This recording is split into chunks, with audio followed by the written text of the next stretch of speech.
There are stories in history that make you pause, stories that force you to swallow hard, breathe deeply, and ask yourself, how much can one human endure? This is one of those stories. A true story, fully documented, recognized by the Japanese government, verified by historians. A story so unbelievable, so impossible, that it feels like fiction. But it isn't. This is the real-life tale of a man who faced the brightest flash humanity has ever created, not once, but twice.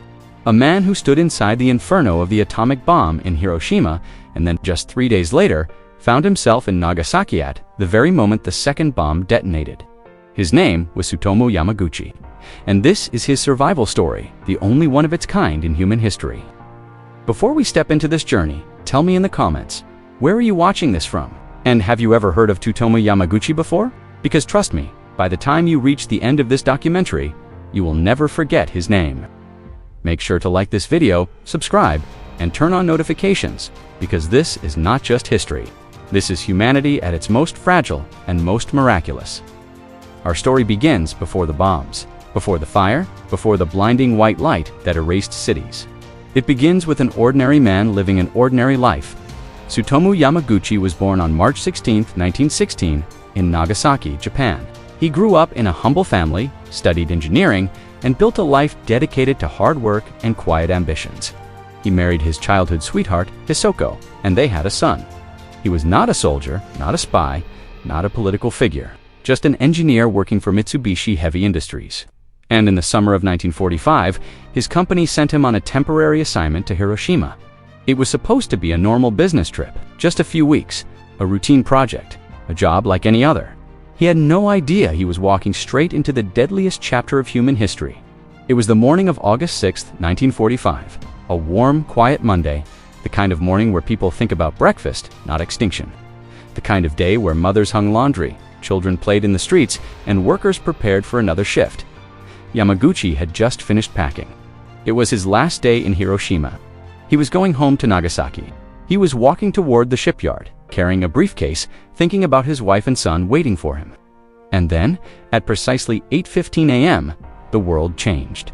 A soundless flash pure white, brighter than the sun, exploded across the sky. For a split second, the city became day inside day. The shadows bent, the air burned, the ground turned to light. Yamaguchi froze. He didn't even have time to turn his head. The blast wave hit him like a giant hand made of fire. He was lifted into the air, spun like a rag doll, thrown across the ground. His eardrums burst. His body burned. His world vanished.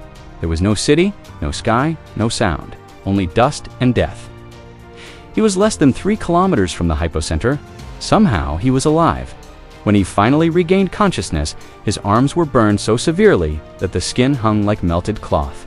The air smelled of sulfur and burning flesh. The sky was a black-brown storm of smoke. People staggered through the ruined skin, hanging eyes swollen, clothes burned off as they wandered like walking ghosts. Yamaguchi, half-blind and bleeding, stumbled toward what remained of Mitsubishi's office. He found 2 colleagues, also wounded, but alive. He told them, "We need to leave. Hiroshima is gone." A doctor bandaged his wounds with whatever cloth he could find. His hearing was nearly gone. His skin was blistered. His body was shaking uncontrollably. But he had one goal: get home. He needed to see his family. He needed to tell his wife and child he had survived. He boarded a crowded, chaotic train leaving the ruins of Hiroshima, train filled with burned survivors, many of whom would not live through the journey. But Yamaguchi kept going. After hours of agony, the train finally reached Nagasaki. He had escaped hell, or so he thought. When he reached home, his wife Hisako burst into tears.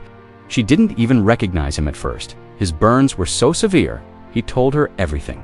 The flash, the blast, the burning air, the dead city. But here is the tragic, haunting irony of fate. His wife had gone out that morning to buy burn ointment for him. She took their son with her. That single decision would save both their lives. Now let's look at what happened next. The very next August, 8th, Yamaguchi reported to work in Nagasaki.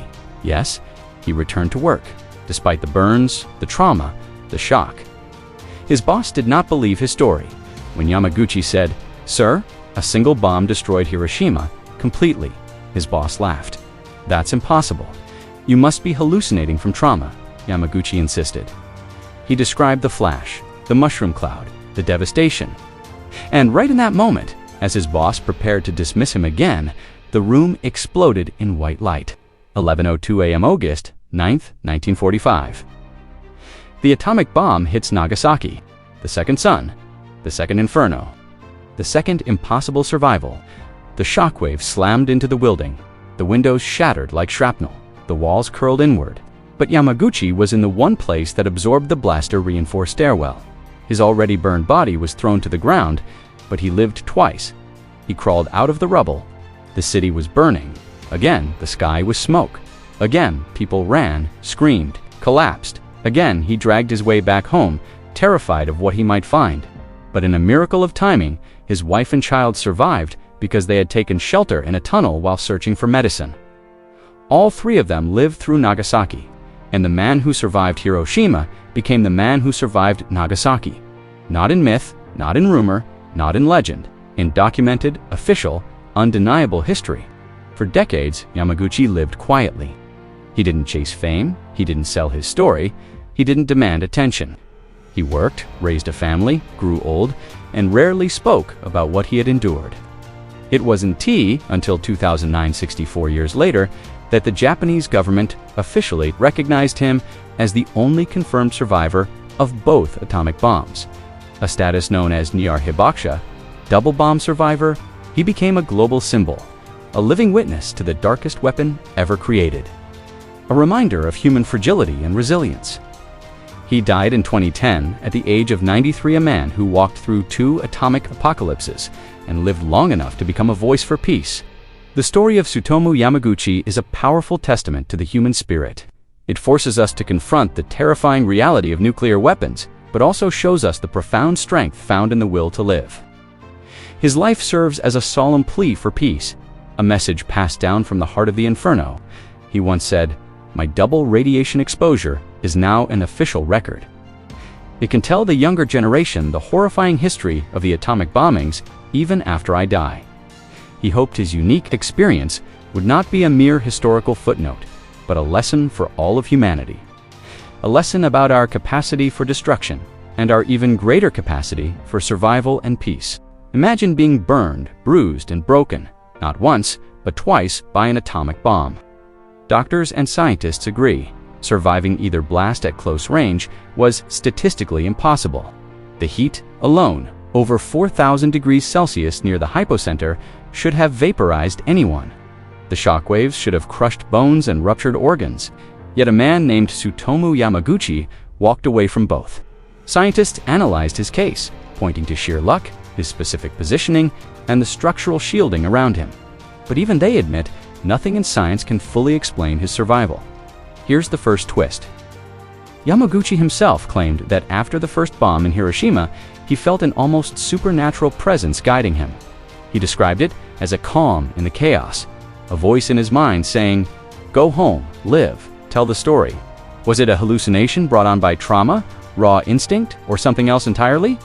Historians remain divided, but those who met him, even decades later, testified to his strange inner strength and calm aura. Surviving Hiroshima and Nagasaki wasn't just a physical ordeal.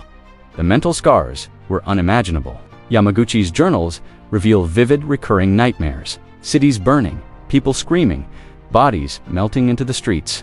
He constantly replayed the blinding white flash in his mind. The fear that death could strike again at any moment was a constant companion of fear that became a horrifying reality in Nagasaki just 3 days later. He once told reporters, "I survived twice, but every day I lived, I carried the dead with me. I hear their voices in my sleep." And now for the second twist. Despite this immense trauma, he lived a peaceful, domestic life. He was surrounded by family, laughed with his grandchildren, tended his garden, and even traveled. This puzzles psychologists. Most people suffering from such extreme PTSD either isolate themselves or fall into deep illness. But Yamaguchi thrived. Some speculate his survival instilled a powerful sense of mission, a belief that he was spared for a reason beyond himself. His life became a testament, a warning to educate humanity. So, how did his body physically survive the unimaginable? In Hiroshima, he was about 3 kilometers from ground zero, shielded by a concrete structure. In Nagasaki, he was inside a reinforced building that absorbed much of the shockwave. He was also young, healthy, and strong. Even with these factors, medical experts are clear. The probability of surviving both bombs, with the burns, the shock, and the radiation, approaches zero.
And his story is not a legend. It's fully documented. In 2009, the Japanese government officially recognized him as the only confirmed survivor of both atomic bombs. Medical records from both Hiroshima and Nagasaki detail his injuries and recovery. Eyewitness accounts from colleagues and family corroborate his journey between the two cities. In his later years, he gave calm but vivid interviews, never exaggerating his experience. Historians consider his account one of the most credible and verified survival stories from that era. But here, twist number 5, some records show minor discrepancies in the exact distances and timing of events. It's a small mystery that historians still debate. Did he survive due to impossible luck, or was there something else at play? This speculation adds another layer to his tale. Could one man's double survival be one of nature's rarest anomalies, or a sign of human resilience beyond our comprehension? The true power of Yamaguchi's story isn't just his survival, it's what it teaches us. It shows the fragility of human life in the face of modern weaponry. It demonstrates incredible resilience as he rebuilt his life and raised a family against all odds, and it highlights the importance of being a witness. He spent his final decades warning the world, embodying his belief that surviving twice was not a badge of honor, but a profound responsibility. Even today, his story leaves us with unanswered questions. How did his body and mind withstand double doses of radiation and trauma? Was it sheer chance, or was he guided by a hidden sense of destiny, a feeling that he was spared to tell the story? We can only ask, why him? Why 2 bombs? Why did he survive when so many did not? After Nagasaki, Yamaguchi lived a remarkably normal life, which itself seems like a miracle. He returned to his engineering career, married, and raised a family. He taught his children and grandchildren resilience through his own quiet example. And this leads to the 6th twist. In later interviews, he mentioned strange coincidences that followed him throughout his life. He narrowly avoided car accidents he felt he shouldn't have. He had random meetings with people who went on to save others' lives. He even had dreams that seemed to predict minor disasters. Was it heightened intuition, a string of incredible luck, or something more? History leaves this as a tantalizing, unresolved mystery. Tsutomu Yamaguchi passed away on January 4, 2010, at the age of 93. But his story lives on. It's taught in schools, featured in documentaries, and honored at peace memorials. He stands alone in history, the only person officially recognized as surviving 2 atomic bombs. A legacy both miraculous and tragic. Inhale the human story. Imagine the air of Hiroshima, then the air of Nagasaki. Both cities burned, millions were affected, and one man survived both infernos, carrying the weight of history, the fragility of life, and the stunning resilience of the human spirit. His life is a warning that weapons of mass destruction do not discriminate. And for the final twist, his story forces us to ask questions about our own time, about fate, destiny, and the limits of humanity. How close are we to repeating such horrors? Could humanity survive another test of fire? Or will Tsutomu Yamaguchi's story remain a unique miracle, a story the world must never forget? Because sometimes living through death twice is not just a miracle, it is a story that must be told. Thanks for watching. If this story moved you, please like, share, and subscribe for more chapters from history that need to be heard.